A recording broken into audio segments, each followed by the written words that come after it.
There we go. And we're live. All right. Good morning. Good morning. Good morning. All right. Today we're looking at the readings for next Sunday. So October 23rd, 2022. And continuing our awesome fun of conflict and all this good stuff. Our Old Testament reading is Genesis 4. This is Cain and Abel. Delightful story. We've got the end of 2 Timothy is our epistle. The end. Probably wouldn't spend too much time. I mean, it's fine.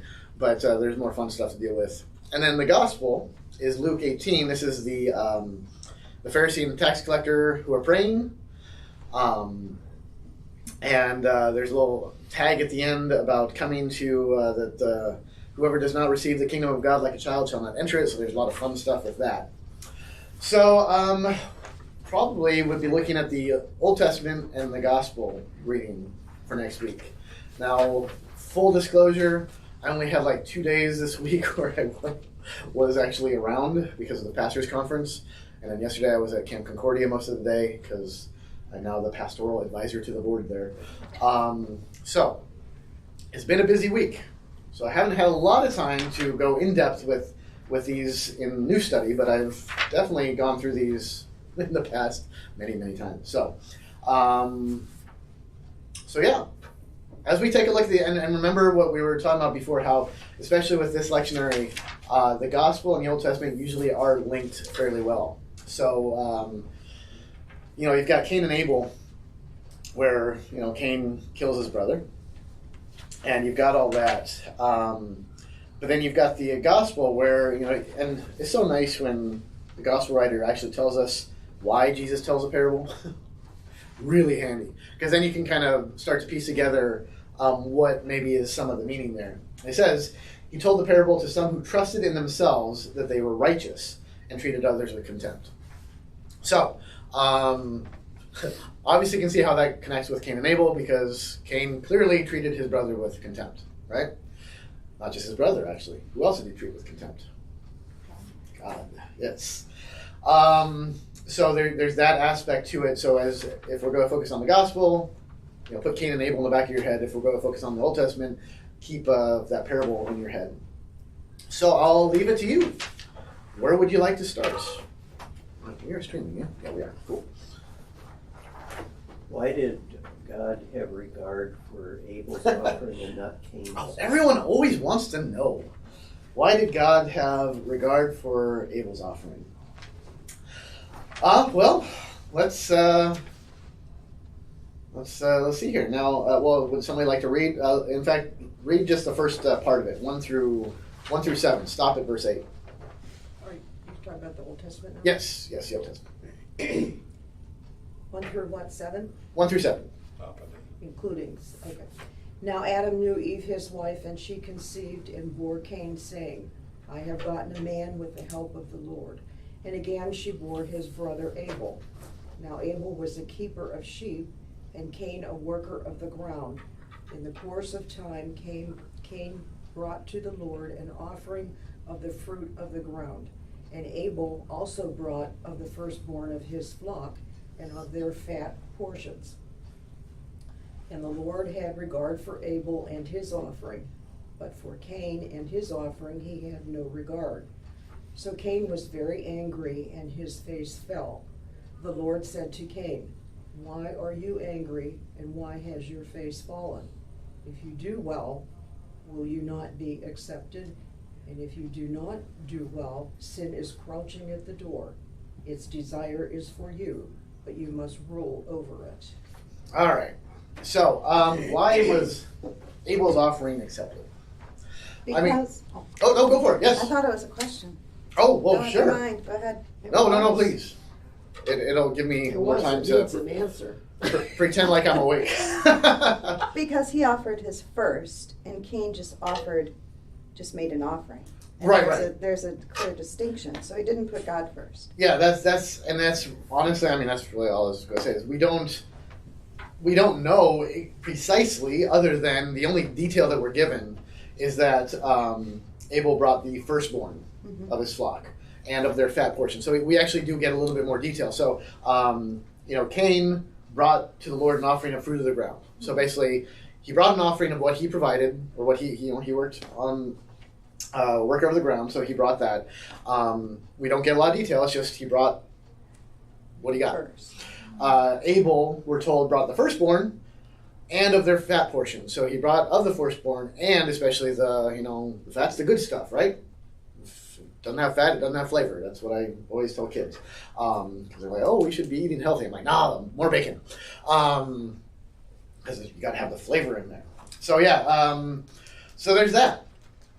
That's, God has standards, expectations, which Lutherans, Protestants in general, hate to hear that. Because we want to go right to we're so preconditioned and cautious about works righteousness. And it's kind of funny.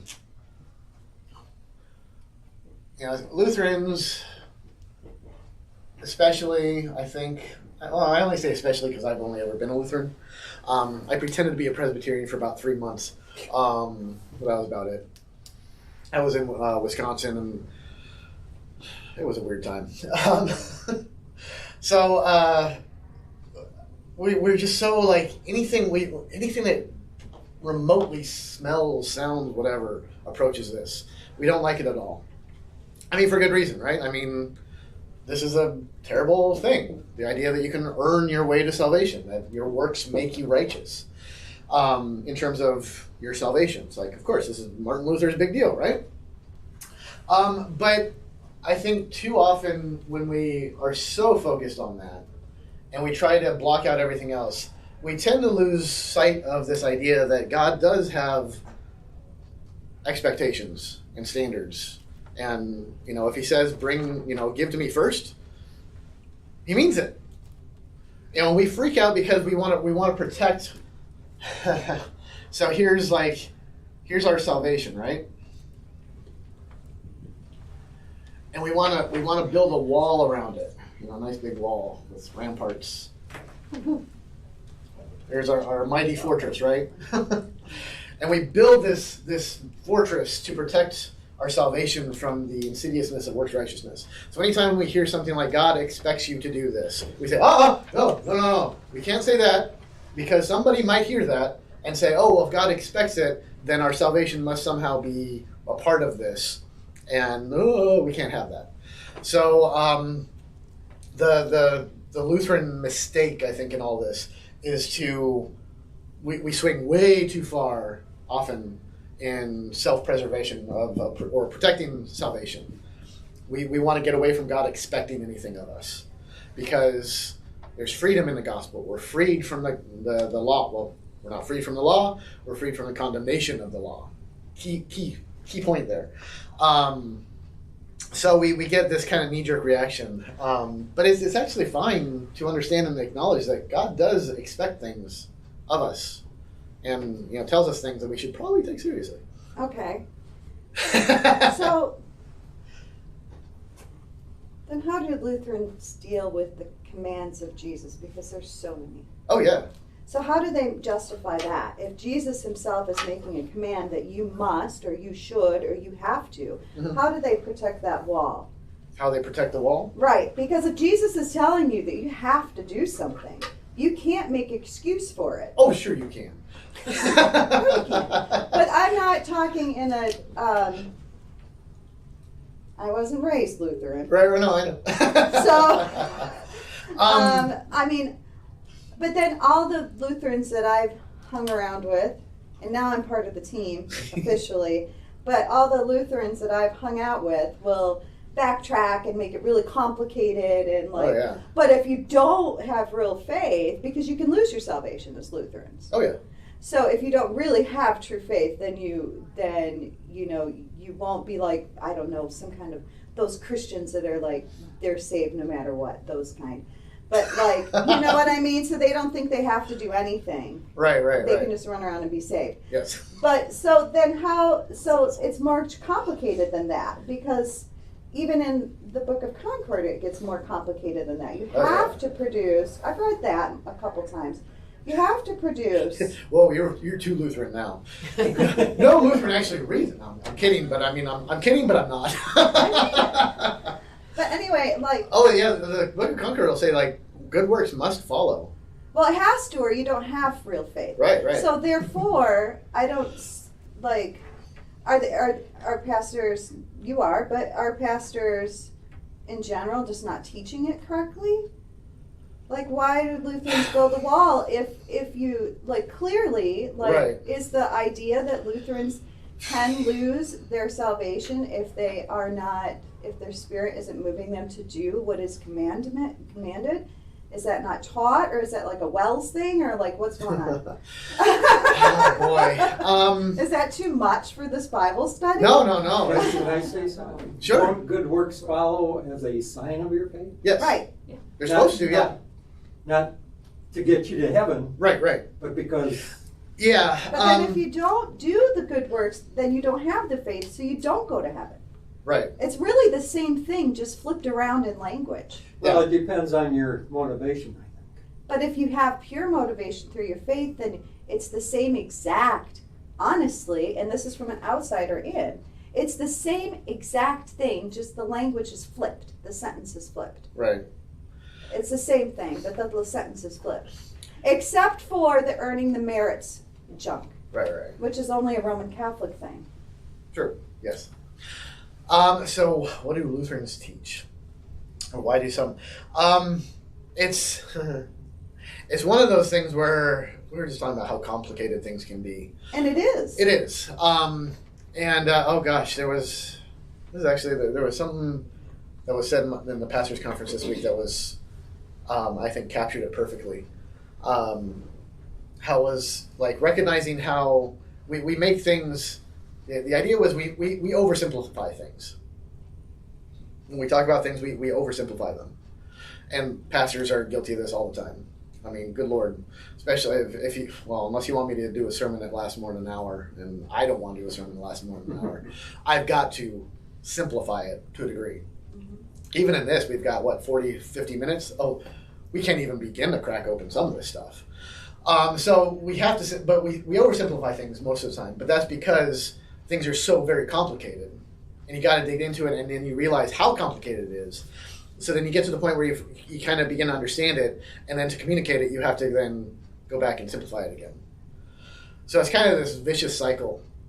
And I think a lot of times, I'll be gracious to a lot of Lutheran pastors because I think that's a good thing. Ministry is always contextual, and especially a Lutheran would say, I think when you go into a place, go into a congregation, certainly they need law and gospel, always, right. Both. But there's some context, some people, some situations where they need to hear more of law. If they are way too comfortable, you need to make them uncomfortable. You need to bring the law down and hey, the law is here. And God expects you, blah, blah, blah, blah. Whereas there's some congregations where they are just they are so burdened by the law and broken by it that they need to hear more gospel, so you bring that up. So in a micro kind of way, it's always contextual. So you're going to lean on one or the other more or less depending on who you're dealing with. Now, this is a lot easier with individual ministry when you're dealing one-on-one with something like kids. One household. One kid needs a lot more gospel, and the other one needs a heck of a lot more law. So you play with that. When you're dealing with a congregation, it's a little bit harder, just because there's more people. It's kind of it's a communal kind of thing, and you can get into ruts. You can just fall back, and honestly, actually no, that's not even true. I was about to say it's easier to preach the gospel than law. No, that's not true. Honestly, it's easy to preach either one. It's harder to preach both, and that's where I think the Lutherans, why Lutherans have it right and why we get it wrong so much, is because you have to have that balance. You have to be able to bring both of them to bear and say, here's the law that demands everything, and here's the gospel that frees you from everything, and somehow they go together. Kind of like the saint and sinner at the same time, that we are both 100% saved and 100% sinner at the same time, always, 100%, both. all the time, and how it's like you have to just wrap your head around it and say okay, because that's how Scripture talks. So it's just easier to fall on one side or the other.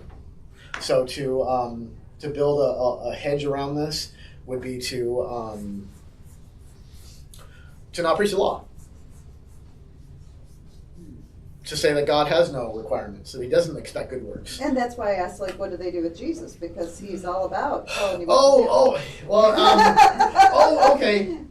See, this is where, and I've heard this LCMS pastors and guys who I respect and I get it, and this is not a knock against them because there, but for the grace of God go I. We're all sinners. We all Right. whatever. But so the easy move. Okay, so you just allegorize everything. So Jesus, he didn't. Oh, the one that was a kicker for me was, he told the guy, the lawyer, go and give away everything. Sell everything and you'll have treasures in heaven. And the lawyer went away sad because he had many possessions, right? So he said, Jesus didn't really mean sell everything. Of course he said it, but he was just trying to elicit, he was trying to bring him and say like, no, it's your heart. And he showed, because look at the end result. The guy was like, no, I can't give away my possessions. So Jesus says, aha, there's the point.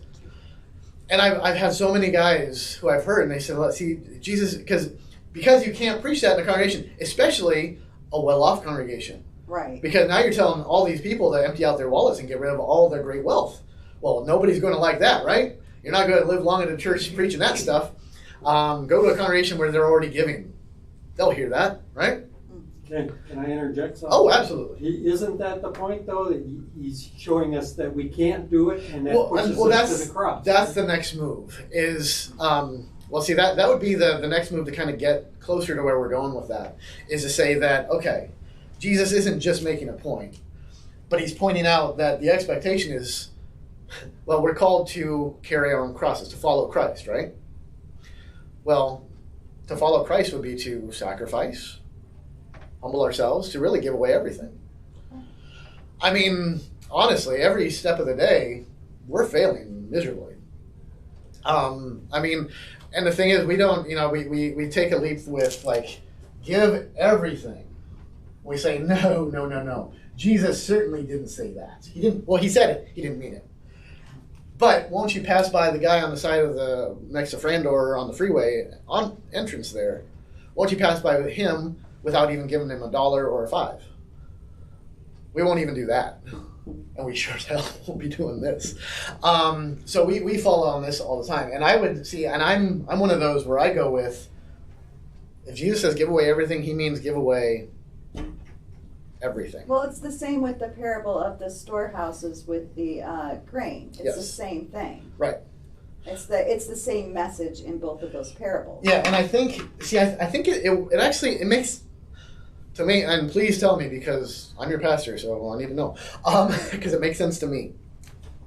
Because every time I've heard this trying to soften the blow there, like he doesn't mean everything, or he means everything, but it's only to show us that we can't do it, to lead us to the cross, absolutely 100%. I take it more in I go even further with that, say, no, he literally means everything.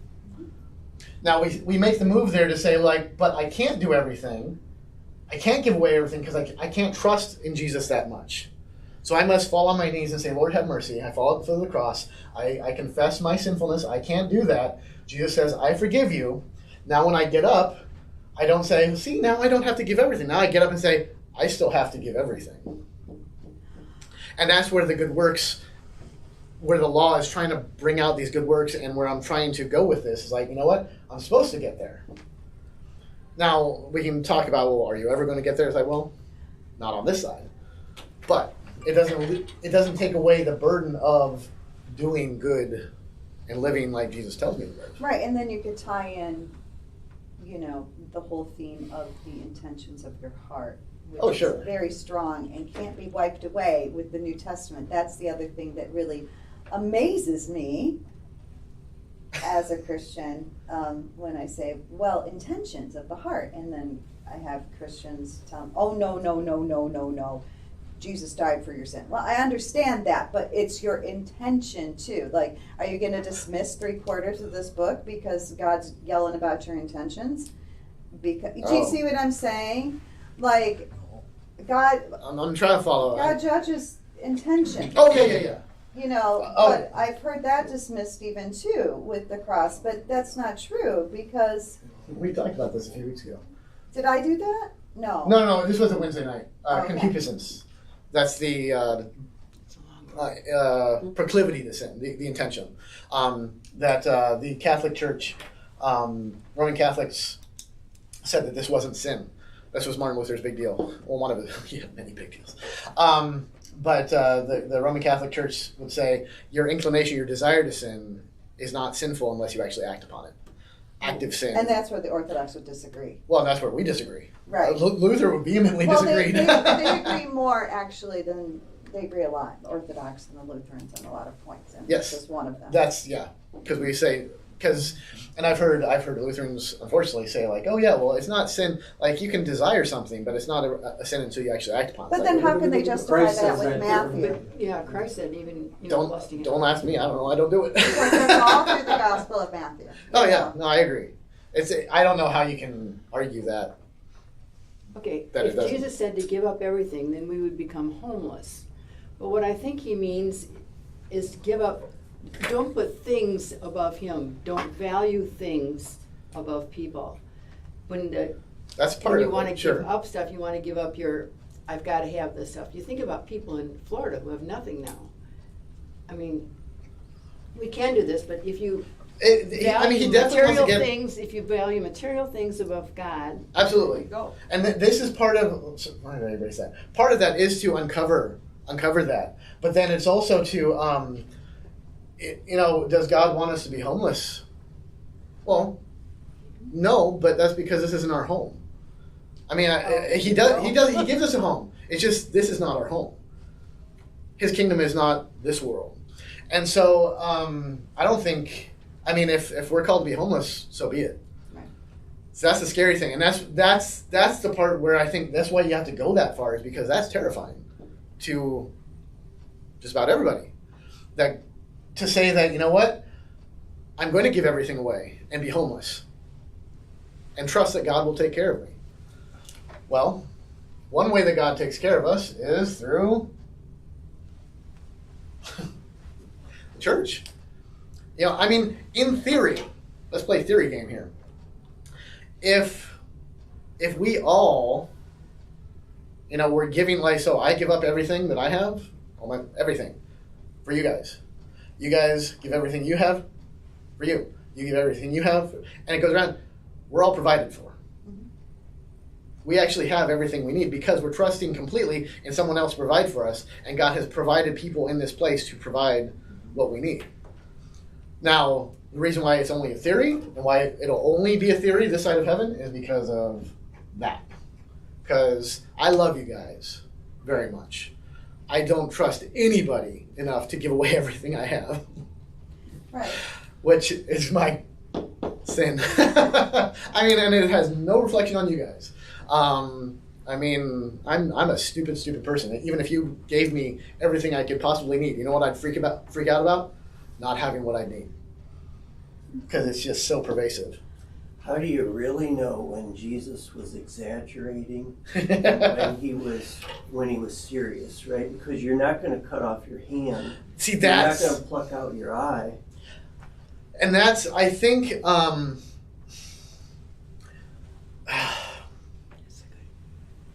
it's one of those difficult things where, he does speak figuratively. And when he says, I am the gate, he's not physically metaphorically, he's a gate. He is the entrance through which, okay, fine. The Psalms, God spreads his wings. It's like, I'll be the first to admit I was wrong. If we get all up into heaven and we see God the Father and he has wings, okay? I will freely admit that I was wrong. But he probably doesn't have wings. So there's that. So figurative statements like that. So when is Jesus speaking figuratively? So yeah, pluck out your eye. Cut off your hand. In those cases, I think when we get something where he's he's talking and he says like, okay, he's trying to tell you like the source of sin. And he's saying, okay, if your eye causes you to sin, cut it out. Well, does your eye actually cause you to sin? Maybe. I mean, well, but what's behind it? What is directing your eye? Well, I mean, honestly, it's your brain. You know, and your heart, your heart, your soul. You know, your consciousness. So, you know, so there's that. And I think he gets to it where he says, you know, so the source of sin is your heart. Well, and he says, cut out anything that doesn't. Well, okay, then get rid of that. Now we say, well, you can't do that because then you die. See, now even in that, I think there's truth to that. That you know, he says it's better to die to sin and be alive in Christ. Paul will say that. Like, oh, that's true. So even if we're going to take something, and I do take that somewhat figuratively, where he doesn't expect us to be lopping off hands. Although I maintain that in some cases. That would be an excellent deterrent with certain sins. Ask me about that sometime. I've got really creative ideas on how to deal with sexual assault. I think I have the same one. I mean, seriously, I think it would be a great deterrent. Anyway, this is why nobody's going to put me in charge of anything.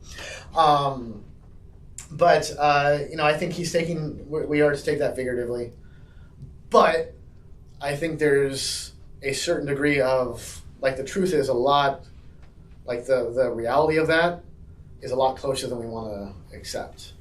You know, kind of like what Paul says when he says, you know, to be dead in the flesh is and to be alive in Christ, you know. So Paul will say, like, I'd rather be with Christ right now. Be better be dead right now and be with Christ. I mean, you say that, and all of a sudden you got people with, you know, like, oh, well, might as well check out right now. It's like, well, that's not what Paul's saying. Slow down. He's saying it's better, certainly, all things being equal, better to be with Christ. Of course, all things are not equal, so now I'm here to uplift you, and you are needed to uplift others, and we bring one another to Christ, and you go there. But, no, I most of what Jesus says I take very seriously. You know, and like, kind of with this stuff, and when he says, you've heard it said, you shall not kill. We say, okay, yeah, well, I tell you, if you think you fool to somebody, you've already murdered them. And I've heard people justify that by saying, like, well, see, he's just trying to show you how serious it is, or, you know, you can't help it. And I say, you know what? Maybe we should actually take that seriously and not call each other names. I mean, there is the truth under that to say, like, Jesus is saying that to hate somebody in your mind is murder, is breaking the commandment. Absolutely. Take that to the next step is to say, so don't do it. I mean, because we always look at the commandments. I mean, the first table of the law, we break that all the time. Second table of the law. So all the commandments that deal with us and other people. What's the worst one that you could break? Without a doubt. Not loving your neighbor as yourself? Well, no, getting away. So you got the Ten Commandments. Oh, leave away the first God ones. The God ones. Just with dealing with other people. What's the worst commandment you can break? Murder. I mean, all the other ones you can, you know, there's a chance for redemption, right? Murder is like, ends life. That's terrible. I mean, you could always look to the commandment and say, well, at least I never murdered anybody. And feel good about yourself. So Jesus comes and says, ha-ha, no. But you can murder their reputation, and you can murder their soul, and you can murder all these other things. See, there's the other issue. And I have never talked about this with Christians before. Ooh, fun. So, so it's equally as harmful to murder their soul, or to murder their reputation, or to murder them in other ways as to murder them physically.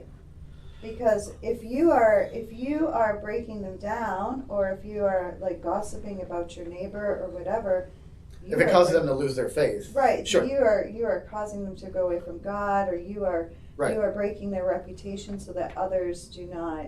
Right, that is murder too. It's a figurative, it's a other type of murder. Yeah. So that is also just as serious to God. Oh yeah. Well, and the point with any of the commandments is there's no one less than the other. I mean, all the commandments are you know. But there's also murder, to murder their soul, to murder Sure. their reputation, to speak ill Right. of others to other people. Yeah. It's called Lashon Hara.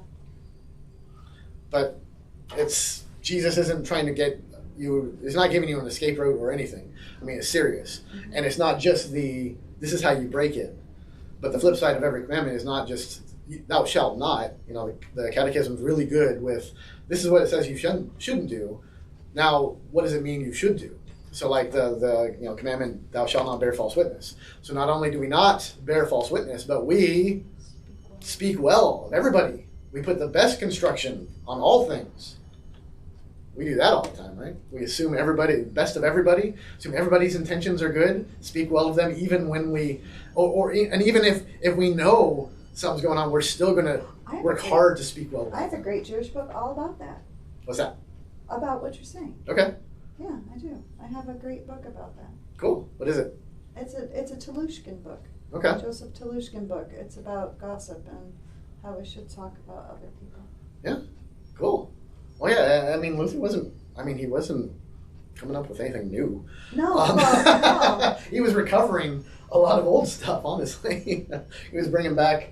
He was taking off the wallpapers. I have a friend who's an Orthodox priest, and he said he was just stripping off all the bad wallpaper. That's actually a pretty good way to put it. Actually, it's kind of. Getting back to Cain and Abel, Oh, why? I think that's a supreme example of sibling rivalry. You've got the firstborn who's really sure. jealous of the second one to the extreme. Definitely. Well, I mean, not just sibling, but I mean, what you see is there was no slide into sin. It was a drop. You know, because here you got the first, Adam and Eve. They're kicked out of the garden. Boom. This is the very first thing you get, and right from the get-go, boom, murder. And especially for that, for way back, that part of the world, that context, culture, whatever. You protect the family. You don't spurn your family. You might do awful things to the outsider, the enemy, anyone outside your tribe. Yeah, you can do all sorts. You can cheat them. You can lie to them. That's actually okay. In fact, if it helps your family, all the better. But you do not mess with families. Kind of, Godfather kind of stuff. You don't mess with family. So the very first, human interaction we see after the fall is not just sibling rivalry. Well, I mean, it is. But I mean, it's not just murder. It's a breaking of, God brought Adam and Eve together, family. What's the very first thing we do? Smash it all apart. Not just smash our relationship with God, but even the inner workings of the family are gone. And any kind of sense we have of protecting what is close and near and blood is history. So it's a sibling rivalry, yeah, but it's like to the 100th degree. It's supposed to be, it's shocking. It's supposed to be shocking. It should be shocking. Cain probably didn't even really realize what he did because he seems to be very impulsive. I mean, if he's had no example of what murder is, true, and he's just fighting with his brother. I mean, but these are an isolated, people that just got kicked out of a garden. Like, how does he know about murder? He doesn't know about murder. Right. He's just mad at his brother and he's going after him, and he happens to be dead. But see, can you imagine that? That would, I'd say, even makes it worse, but makes the situation even more like, right. Oh my gosh, because his first impulse right. is not, I have stewardship right. over creation and my brother. I am pissed. Right. I'm angry at him and at God. Jesus said that Satan was the father of lies and murder. And what we see here is he murders and then he lies. Oh yeah. And it's now who. Yeah. Where's your brother? Oh man. Oh yeah. Yeah, and we've given up. God is our. It's kind of funny the way it works. God is our creator. He is our father. I mean, absolutely right. He created us, so we are naturally His children. And then we reject Him, and who adopts us? But Satan. Satan becomes our adoptive father in that he is the father of lies, murder, and we say, right from the get-go, Cain says, okay, I'm going to follow after you. So We reject our Father in heaven. We are now adopted by Satan. So then Jesus comes and now adopts us back, brings us back into the right house, brings us back into the family. So yeah, there's a lot of, there's the family stuff going on there. There's a lot of fun stuff. We got time. How many times does it say ground or earth? Especially in verses 8 through 15. So the Lord said, "What have you done? The voice of your brother's blood is crying out to me from the ground. You are now cursed from the ground, which has opened its mouth to receive your brother's blood from your hand. When you work the ground, it shall... my punishment is greater than I can bear. Behold, you have driven me today away from the ground. From your face I shall be hidden. I shall be a fugitive and wanderer on the earth." Ground. Whoever finds me will kill me. There's a very earthy connection here. A lot of talk about ground and Cain, worker of the ground. This is very kind of, right from the get-go, this close connection with creation. The earth, the ground, this is what Cain works. He's cursed from the ground. The brother's blood, the ground opens up and receives the brother's blood. So, there's just a lot of this ground stuff. And so there is a lot of fun connection there with creation in general. That, it's not just we who are affected by sin, but creation. The ground groans. Romans 8. We just covered Romans 8. So much reference to the creation. Oh yeah. Groaning. Yes, absolutely. Wasn't the ground already cursed right at the fall? Oh yeah. Because I've heard it interpreted that God did not regard Cain's offering because the ground was cursed. But then you run into this, then he couldn't win because he was for the ground. Yeah. I've never heard that. That's an interesting...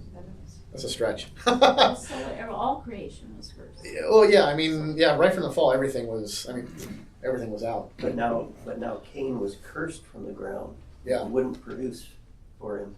Yeah. And I think what I like about this, for me,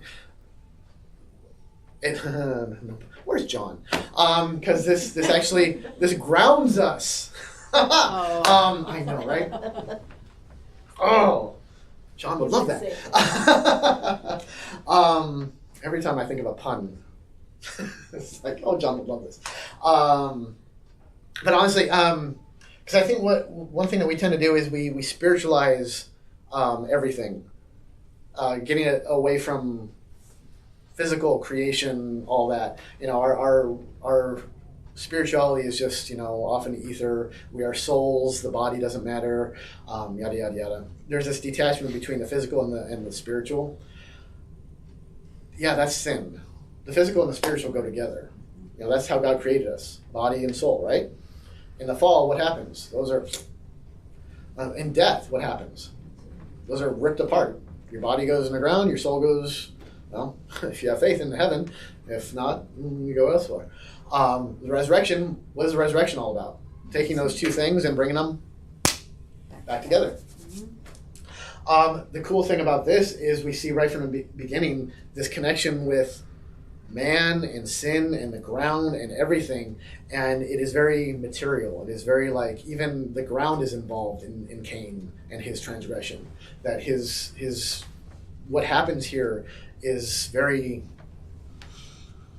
It's not, kind of like what we're talking about, the whole spiritual life. Jesus didn't mean everything. We want to get away from the words. We want to get away from the reality. And I think this is Cain sees it in his transgression, things have fundamentally, he's ruined things.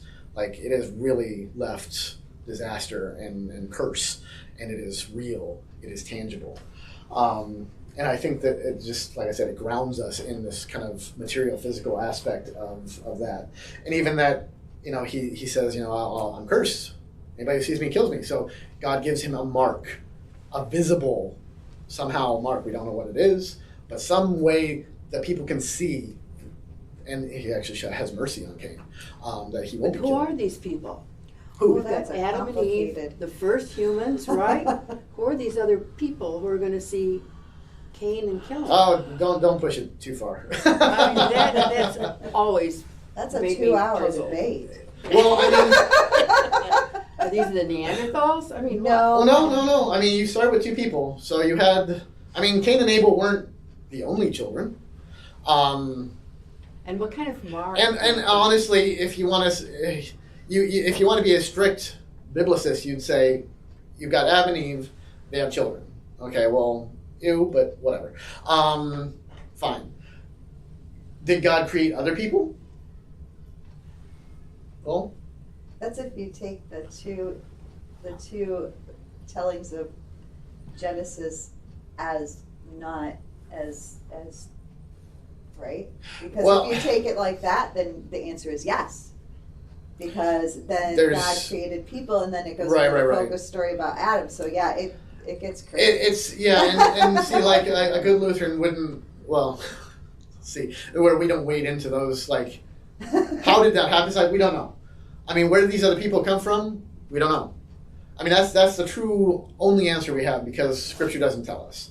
Now we can venture a guess, and my guess is that God created other people too. Now, did He create them like after Adam and Eve, and like in the garden?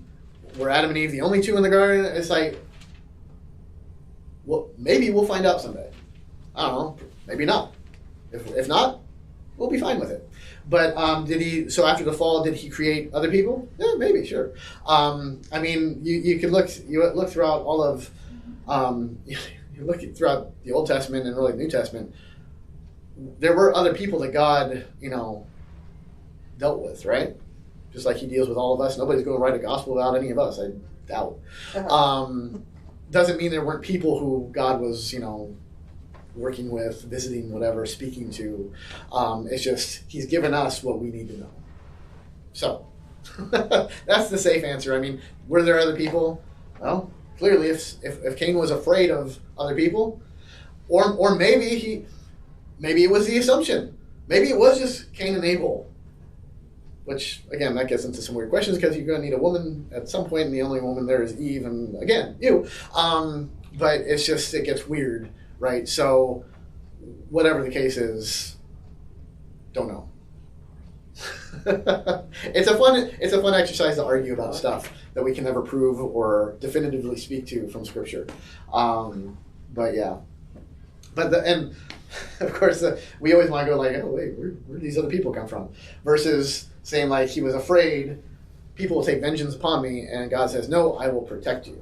And that's kind of a big deal, that even this horrible first sinner, not first, but even this murderer, God is going to say, I will cover you. I will place a thing on you that will spare you. So we can emphasize God's mercy at that point.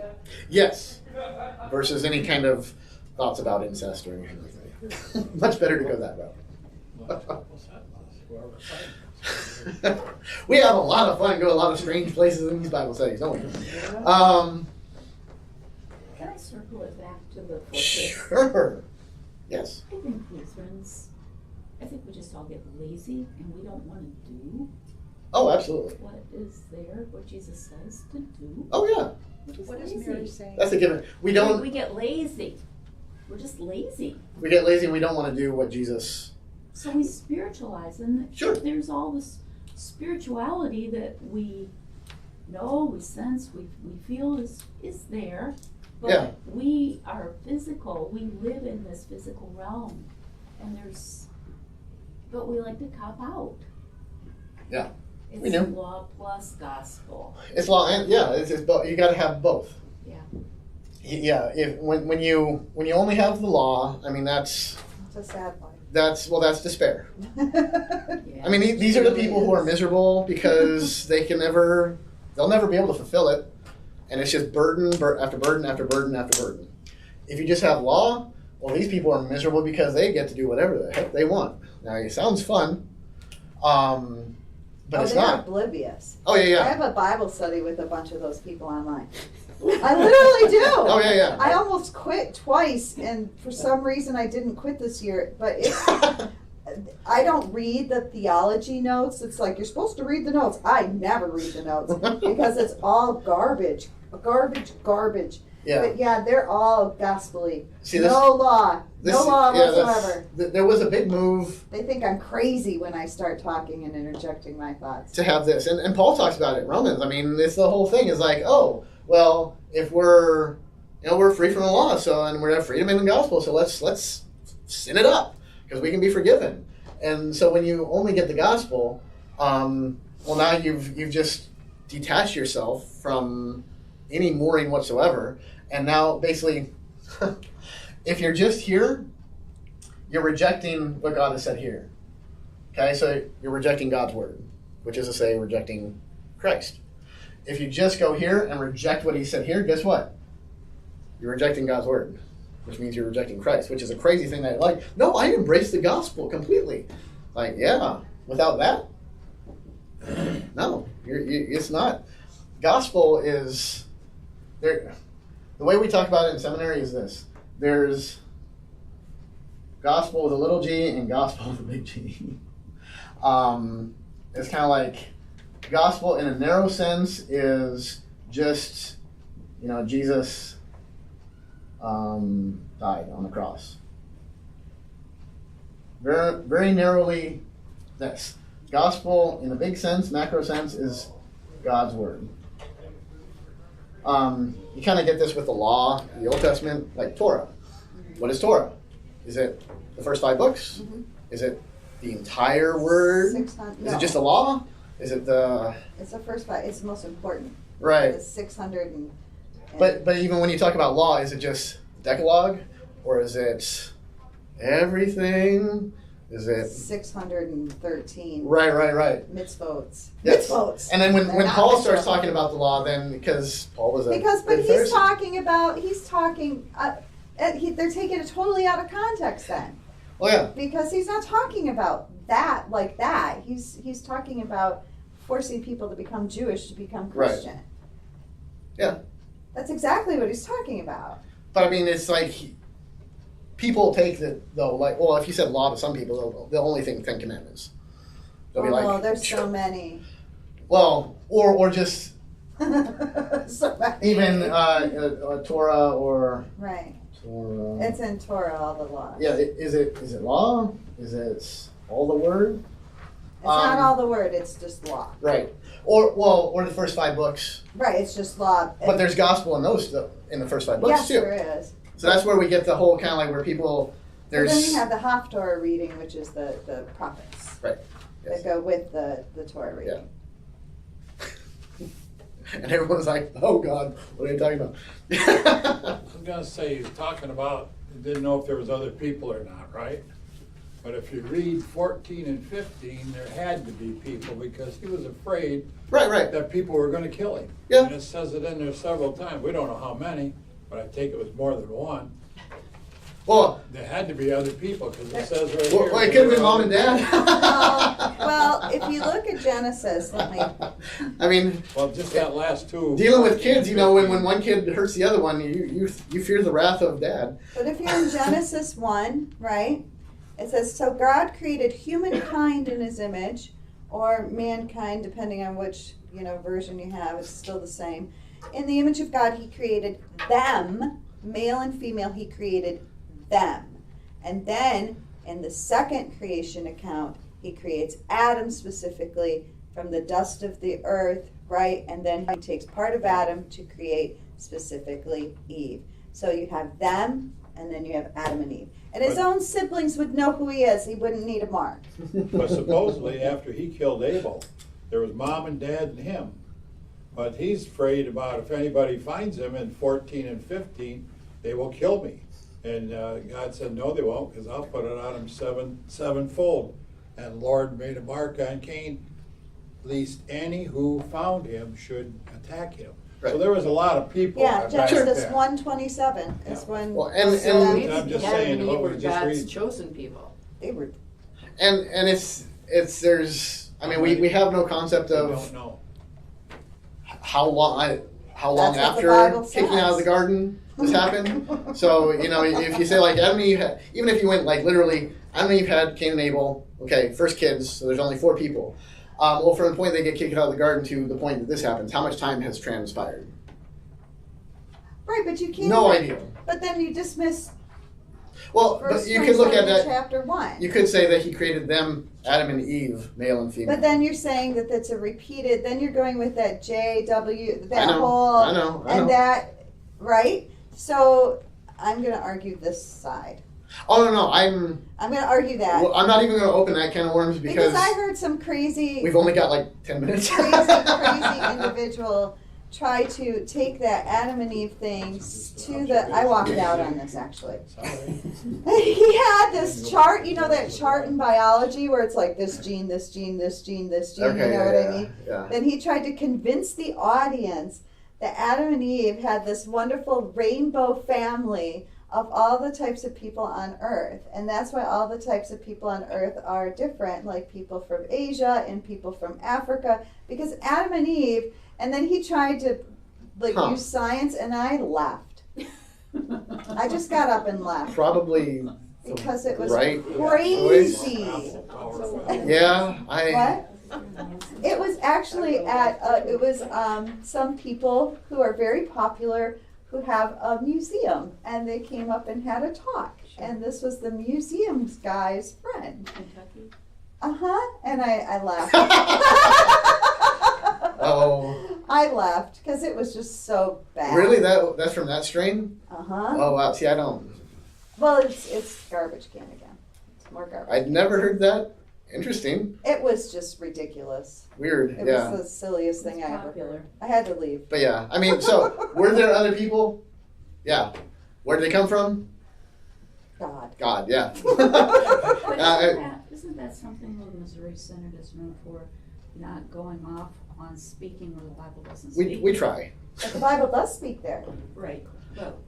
But like it speaks in that would be in a general sense. Like it says he created them. Okay, so you take it like there's others. You could go there as a Missouri Synod. But you couldn't say like, well, how, when? But it's like, you know what? He doesn't give us the details.